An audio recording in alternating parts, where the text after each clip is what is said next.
Game number 1, round 11, YCS Orlando 2025. We capped out this weekend over 2,000 players. I think it's like 2,270 something. Yeah, almost 2,300. Players from all around the world came to play the first event of the year. Yeah, it's really awesome to see. Lots of awesome Yu-Gi-Oh action. We see a 9 here. I missed the first roll, but I think John Paul won the roll. 9 is a pretty high number, and it looks like he will be going first. All right, step number 1. Did you open a Malice card? That is going to be the first check we're going to see here if there's a White Rabbit or a Dormouse. But it's going to be Malice and Underground. It does get you access to the Malice portion of your deck, but... The rockiest start, I'd say. Yeah, because you're going to not be able to banish Dormouse, so you can banish Dormouse here, but you won't be able to banish it again later. Effectively one body less than you'd normally have because you're forced to immediately start with one of the banish effects, making you susceptible to interruption here. Okay, set a trap. Could be a bluff, but the Malice traps, you can activate them to turn their set by banishing a Malice monster. So a lot of times when you see that, it's to play around something like an effect failure, where if they chain it, they can chain the trap, banish the monster off the field, and resolve the effect. But Dormouse is going to banish Malice White Rabbit from the deck. He's going to be able to pay 300 to summon. And we have a Mulcharmy Fuwalos. But immediately met with Ash Blossom. Not going to be drawing any cards off that Mulcharmy here. Oh, I can about it. All right, now White Rabbit is going to set a Malice trap from the deck to the field. Let's see if he actually had the TB11 set or if he's going to get it from the deck right now. Nope, there it is. There's TB11. So we know that it's unlikely that the actual set from the hand is one of those trap cards, but it's still possible to be any one of the other two. We do see Bestial Rebellion. See, we were talking about how he has a lot more Bestials than we usually see, but Nick Ma has an Ash Blossom and Joyous Spring of his own. He knows how strong the Bestials can be in the Malice strategy. He doesn't want to see Bestial Magnum coming down, and he's going to cut him off from being able to add with the Bestial Rebellion. Yeah, usually Ash Blossom doesn't have too many great spots to be used in this matchup, so being able to trade for potentially a regain on the field here is very potent. All right, we see an early Splash Mage come down. That means John Paul will be locked into Cyber monsters for the rest of the turn. But the Splash Mage is able to bring back a Cyburst, and then he's going to link all 3 away for... Is it going to be White Binder? Yep. White Binder makes a lot of sense here. Still hasn't used the effect of TB11, so he's still able to access the Chessy Cat from the deck at some point. Going to be using White Binder's effect now to set a trap from graveyard or deck. Choosing from deck, going to get GWC 06. Yep. GWC 06 lets him special summon a Malice monster that's in the banishment or the graveyard. Non-targeting, checks at resolution, and then of course if you have one of those link 3s on the field at resolution, you are able to gain life points equal to the monster that you summon. All right, now he's going to activate Malice TB11 since he's able to banish the White Binder. He's going to be able to special summon a Malice monster from the deck. Going to get access to that 3rd name that we're missing. Yep, and he's going to be able to pay 900 life points to special summon back White Binder and draw a card.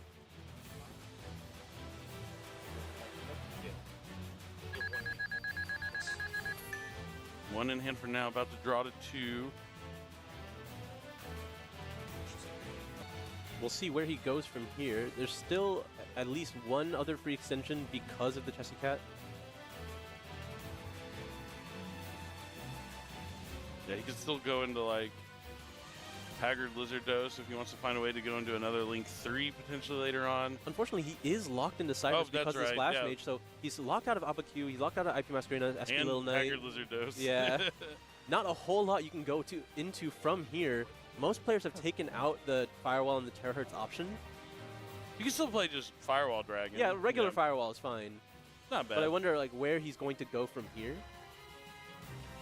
Ideally, he wants to find a way to banish the Chessy Cat and put up another monster. Maybe just go into a Heart Scripter. He just needs to find another monster on the field. Just any one more monster could be strong enough here. I guess he does have the GWC he could use and reset it. Yep. Yeah. Gonna go ahead.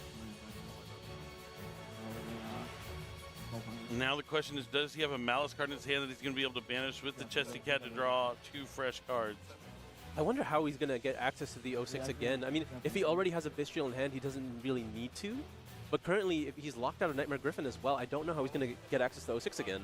Yeah, you're right. The White Binder's already used the effect. Yeah.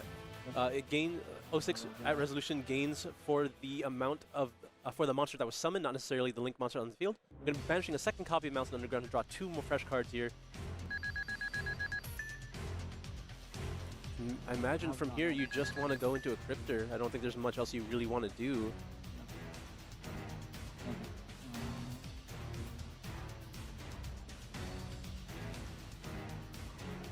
So 1,800 life points paid, 1,200 added back.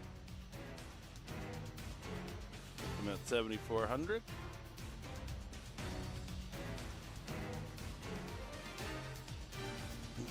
Nigma down to 3 cards in hand, drawing to 4 because he did have a couple of interactions. That Ash Blossom from Jean Paul was pretty pivotal in him being able to continue this turn. It would have been devastating if the Fualos had resolved. Yeah, having to already start, not ideally with the Malice and Underground, having to play with any other options beyond that. Very difficult. The Ash Blossom from Nick of his own, very critical on the Lebellion here. The Lebellion would have added so many more disruptions to this board, been able to have multiple resources from several Bystials, would have been able to deal with the problem of not having access to 06 right now. Wouldn't have been forced into Splash Mage early. Would have done so much. And then potentially just a regain on the field. Oh, we haven't normal summoned yet. We get to normal summon White Rabbit. Going to be making a Link 1 into Link Decoder. That's the Cyberse monster. Yeah, it looks like he's going to think about going into Heart's Cryptor. Oh, that looks like a Link. Oh, no. We'll see. Looks like Jean Paul's also not quite sure where he wants to go from here. At the very least, I think you want to put the White Binder back in the graveyard so you can access it again on your opponent's turn to turn your engine back on and play on their turn. Yeah, things get a little tricky when you have to... Oh, the hard draw Brandon regained. That's actually not too bad for him. I mean... Yeah, there's a lot of ways to be able to use it, especially with the Link Decoder coming back and banishing itself. Yeah. Get to replenish the Link Decoder and get a draw, not too bad. But he's going to have to make a monster with 2,300 attack. There is a Firewall Dragon, okay. And then he can make a Cryptor with the other 3. Cryptor, interesting. Yeah, this way the Firewall is co-linked. He's able to potentially add back that Ash Blossom. And now he gets to draw because of the regain from the Link Decoder being banished off its own effect. Solid. Not bad. Not too bad for being locked into Cyberse. I do like Branded Regain. It's pretty good against Malice. Being able to shuffle back and draw a card. Still have access to that mystery set that's been set the whole turn. It might just be an Imperm or something? Yeah. Heart's Cryptor Firewall. Not bad.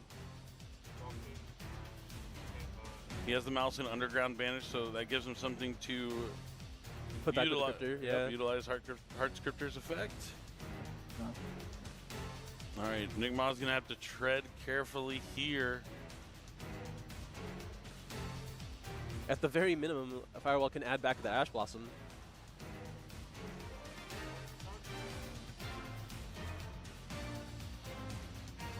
We're going to be starting with Fiendsmith's Tract. Okay, no power spells to lead here. And let him add Fabled Lurry and then discard the Fabled Lurry. So Fabled Lurry is going to use the effect to try and spell summon itself back to the field. It looks like that is resolving. We'll see if Firewall Dragon is used here or maybe even the Cryptor. Yeah, he's going to be just using the Cryptor here, trying to cut off access to the Requiem this early. And then he gets a draw as well. If he wants to. But with Branded Regain? Yeah. Yeah, that's kind of cool. Like to see Branded Regain. I might have to try out the Bestial Rebellion in my Malice deck. I mean, I think if you know you're going first, having access to Regain is insane. That's just one of the best resource management tools that you can have. And not a card you always want to draw, but when you get cut off from your other Bestial cards, not too bad to have here in this situation. Drawing any Bestial, like usually when you Rebellions in your deck, there's a heavy Bestial count. Drawing any of them in this situation would be extremely powerful because you're able to get access to that White Binder. Oh yeah, for sure.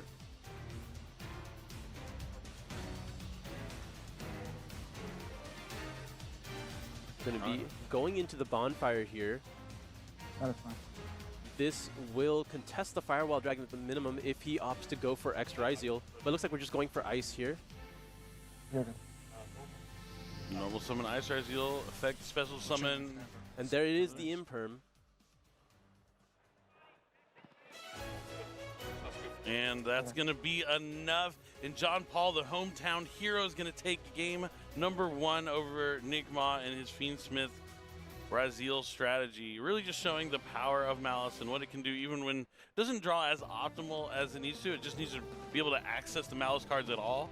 And then you're able to play through lots of those interactions from the hand. Yeah, I think this is something that's come up in conversation a lot when discussing the Malice deck is, you know, it can have such a crazy end field, so many different responses, but sometimes just having a Cryptor alone can do so much. A non-targeting Vanish is so devastating sometimes. Yeah, it really is. I mean, especially when you're backed up with like an infinite impermanence, you just need a couple forms of interaction. He also still had the Firewall Dragon if he needed it. Things are just, looking really good there for John Paul. And Malice, you know, I really just can't wait to see what the top cut breakdown is going to be between the decks. I thought there was going to be an overwhelming amount of Raziel and maybe a few Malice, but seeing as the tournament's played out, like walking around the VIP tables and seeing how many Malice players are over there, I think it might be a little closer to even than I initially expected for this tournament. Yeah, I thought a lot of players would opt out of playing Malice simply because they didn't want to deal with the potential of getting Lancet out of the game, getting Malice out of the game. But realistically, Malice is a very enjoyable deck to play. It's a very powerful deck when you're able to go first. And even when you are contested, you can still end on something. And usually the amount of cards your opponent has left is really hard to combat with the amount of stuff you can still do into those interruptions. So it is one of those decks that has a really high win rate. It just, you know, it can have a really heavy low roll, but the high rolls are also so rewarding. Yep, definitely. And now that they're diving into the side decks, they're going to make sure they don't trade their best cards for, you know, aging cards that are prone to not being as good as they could potentially be. But we're going to see, oh, is he using the Grandopolis sleeves? He is. I love those sleeves. They look so cool. This was like in celebration of the World Championship this year. They came out with these really cool Grandopolis sleeves that feature one of the old prize cards from the Las Vegas World Championship that we talked about. Yeah, that David Keener got second at, yeah. that we got to see featured here this weekend. Ah, we're old. Oh, man. But, yeah, we talked about the side deck. This is where things get a little dicey here for Malice. Artifact Lancia going in. Potentially Mulcharming Meows going in. These cards are really strong against the Malice deck and on the opportunity for Enigma to go first. And we're going to get to see what his deck can do when he's not having to face down a Firewall Dragon, a Heart Scriptor, and Infinite Impermanence.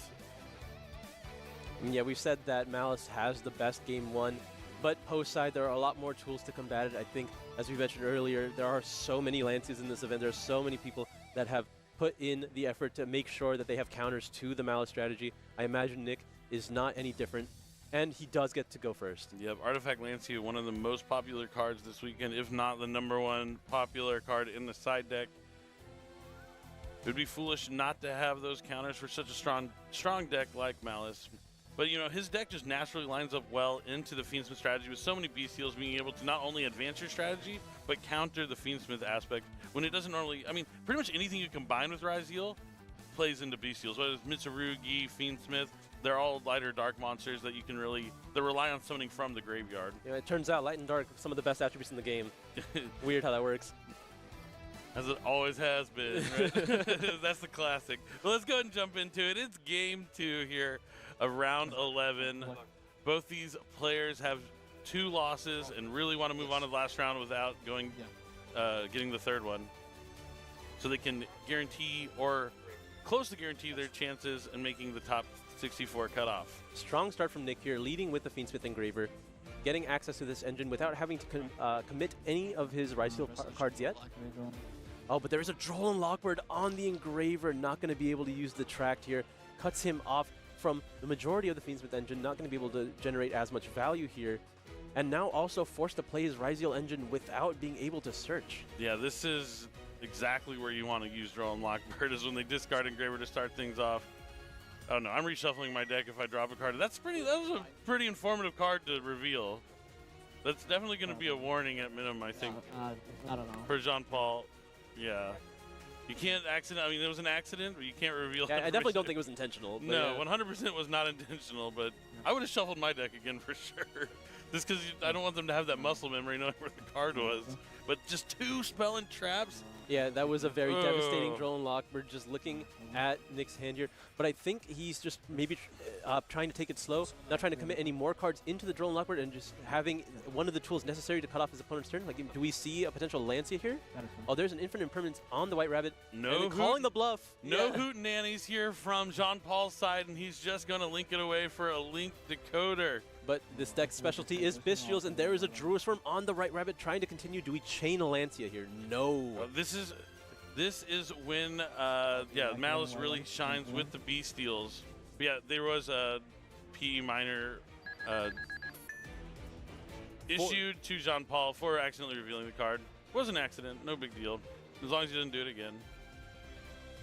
Now, you go from one monster to three really quickly, and now Red Ransom's effect's going to activate. Link Decoder's going to spell summon itself back to the field. Ransom Chain Link 1, Decoder Chain Link 2, and then the second copy of Infinite Impermanence to shut down the Red Ransom.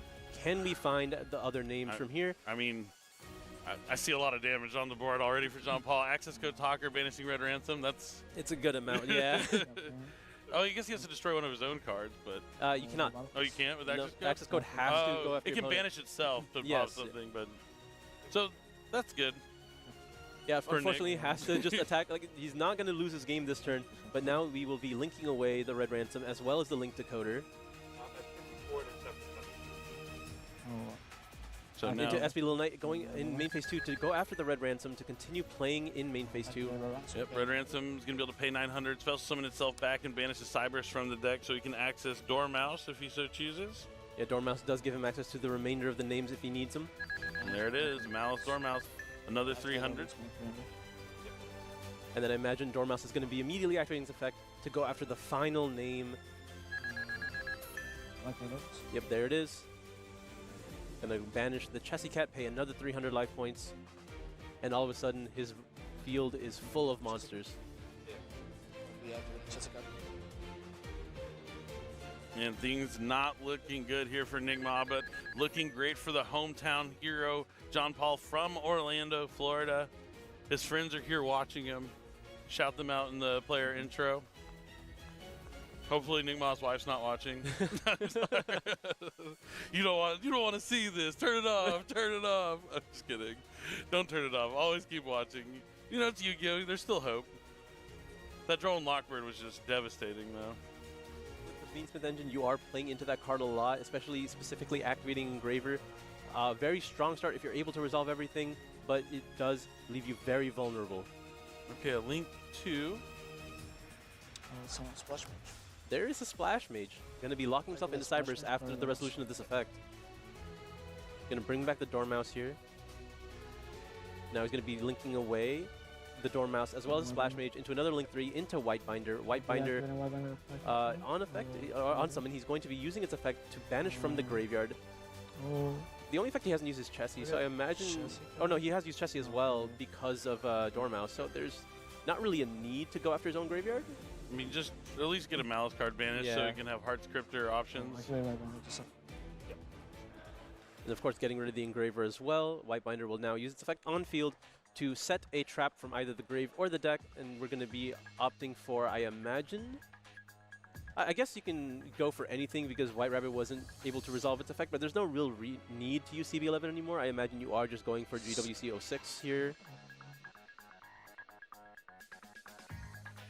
Oh, looks like he's actually hovering over TB11. Maybe he has 06 set already? But if he had 06 set already, he could have gone for game this turn. you have He's going to set TB11. I'll be activating TB11. Okay, just going to be using TB11 right now to banish the Whitebinder, summon another monster from deck, as well as get the draw from the Whitebinder when it comes back.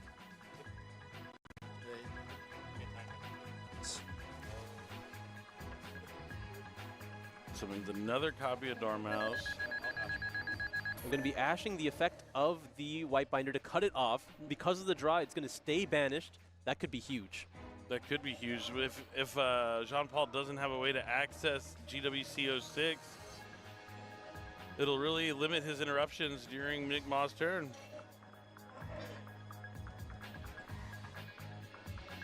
Now we are locked into Cyberse as well. Limited arrows, so if he wants to go into Firewall Dragon, he will have to link away the SP Lil Knight as well. And it's just going to be a pass on Red Ransom, SP Little Knight, Dormouse with one set card. Mystery set card. Probably an infinite permanence. That's what I usually like to assume those cards are. A very safe choice, yeah. I think it's pretty safe to assume it's not 06 because 06 would have been used several times during this turn. Oh, yeah.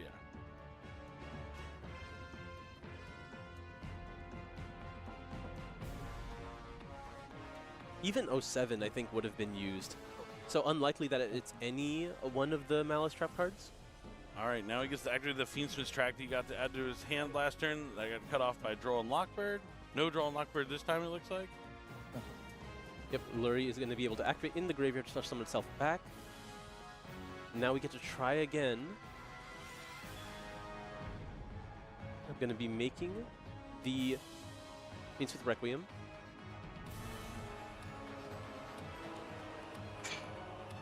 All right, is there going to be an Ash Blossom here? Yeah, it does look like it. But and there is not an engraver in the graveyard here because of the banished one from Whitebinder. Will Nick be able to continue? Does he have any Raziel cards? I think we're going to normal summon Ice, or normal summon Sword. Oh no, that is not ideal. Oh, and the Little Knight is going to banish Red Ransom. Oh, and Red Ransom can banish, yeah, when it's banished. Oh, and And the then Imperm too. And the Red Ransom will also get him access to White Rabbit, which gets him access to GWC06. New link. I'll be activating Red Ransom effect. Yeah, that'll do. Yep, this is looking really good here for John Paul. The hometown hero might be going into the last round with an X2 record. Nick's down to one card in hand, right? It's going to have to be a really good one. At this point, I feel like he needs to draw two. Yeah. It needs to be like a tactics draw two. I'll activate White Rabbit. Then Inform said. Yep, confirming the Imperm column, very important. I Inform. Here. The White Rabbit's effect will be able to set either 07 or 06. I'm going to go opt for 07 here. That makes a lot of sense, just having another form of actual interruption. Whitebinder doesn't really do anything anymore because you've already accessed every name that you need to. Eventually, you will try to get it back with the White Rabbit like several turns from now. True. But just focusing on making sure Nick isn't able to play this turn. But there is nothing else to do this turn. Yeah, we can just enter battle phase with these monsters, and that is it. Ooh, a quick game here. Unfortunate for Nick, but John Paul will be taking it with Bestial Malice. Yeah, it was kind of when we looked at the deck list and they came over, if you were just to see it on paper, like, John Paul looks like he wins this matchup 7 out of 10 times, I think. And both those games definitely went in his favor. I think the key part in that game number 2 was the Droll and Lockbird. Yeah. Like, when you lead with Engraver, get hit with Droll and Lockbird, like, even if you have the Raziel cards in your hand, like, the whole point is you summon one, gets another, summon one, and gets another, but you can't do any of that. You can't use the track. Like, it's just tough. And, you know, Jean Paul played it really well there, you know, knowing what he can do, how to maximize the most amount of interruptions he can from like the limited cards in his hand.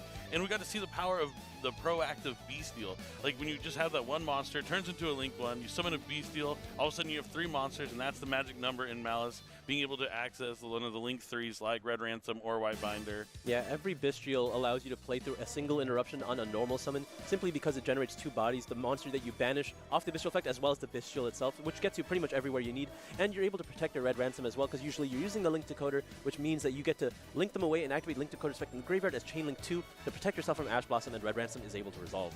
Yeah, it's incredible. And once again, we didn't get to see, you know, no Artifact Lancia, no Milcharmy Meows. Everyone talks about, oh yeah, Lancia is such a good counter, but you have to draw the card. That's step 1. If you don't draw the hard counter card, like, it can be quite tough. But, you know, even though Nick is now 3 losses, he's still going to want to play that last round, because there was a chance that players with 3 losses, not many of them, a very small portion, will have a chance to make that top 64 cutoff. But John Paul putting himself in prime position to guarantee his spot in the top 64. Then we're going to have, you know, the single elimination portion and eventually crown a YCS champion. Yeah, still a lot of dueling to go, but we're grinding through. We're reaching the end here, and these players are made it just to the final stretch before they can go into that top cut. Yeah, and I mean, it's still the way these games play out. I mean, I'm just getting more and more convinced that Malice is going to walk away with the trophy this weekend. So every time, if Malice wants to win, it needs to go on stream because I'm talking to all the players outside. I'm seeing what happens outside the room. They have been Lancia to death. They have been Malice twice in the same turn. They even on the following turn, they'll use Malice on their own turn because they have to summon sometimes from the Banishing Grave. Like, people are drawing 6 cards per turn, just not here, not on stage. Well, unfortunately for the non-Malice players, the finals will be on the feature match stage. So we're just going to have probably, who knows, we'll see. Maybe we'll see Artifact Lancia show up. But just as much as they have a chance of drawing Artifact Lancia, they have a chance of drawing Crossout Designator. I'm pretty sure. Or Ash Blossom. Or Ash Blossom. Well, there are answers. There are answers. Yeah, Ash Blossom for the most charming. There's, there's several interruptions that you can go with here. Definitely. But, congratulations to John Paul. We heard his hometown friends, cheering him on, giving him a little round of applause. But let's go ahead and hear from John Paul and see what he has to say. Kangas, take it away. Thank you very much. I'm live here on stage with Jean Paul. Congratulations on winning your feature match. You shout out some of your friends if you're watching you right now, but I want to start off because the conversation going into this event was still just like it was at Anaheim.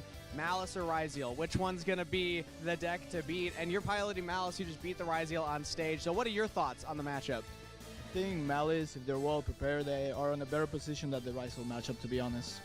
How so, though? Like, talk about why you think that is. I think just because the Malice deck just drives their Bystials as a side engine, and then depending on their choice, either Mitsurugi or Fiendsmith, both of them are hurt really badly by the Bystials. So it's not just the Malice cards, it's what you can play with them. Yes. Okay, well said. Well, you were talking before coming live. This was your first ever feature match, so congratulations on winning that. But now you're going into the final round, and you have a chance of making top 64. How's the pressure feeling? Are you in a good headspace? Yes, I'm feeling very excited to be here. And I'm very excited to be able to participate on this event and be able to make it to the last round and really have a chance to make top cut, to be honest. Well, you have people in the crowd cheering for you, so it's awesome to have the support. One of your friends, Jordan, out there, he had a question for you, so I'm curious what your answer is going to be. Jordan wants you to explain what your favorite Malice play is. He knows. But we don't get to know? He knows, but I'll tell you. My favorite play, I did it on stream. Did I do it? Yes, on game 2, my favorite play is normal summoning a monster, it getting negated, and then just me making Link Decoder and activating the Bestial monster. It's a classic. It's a classic. It is. It makes me feel really good.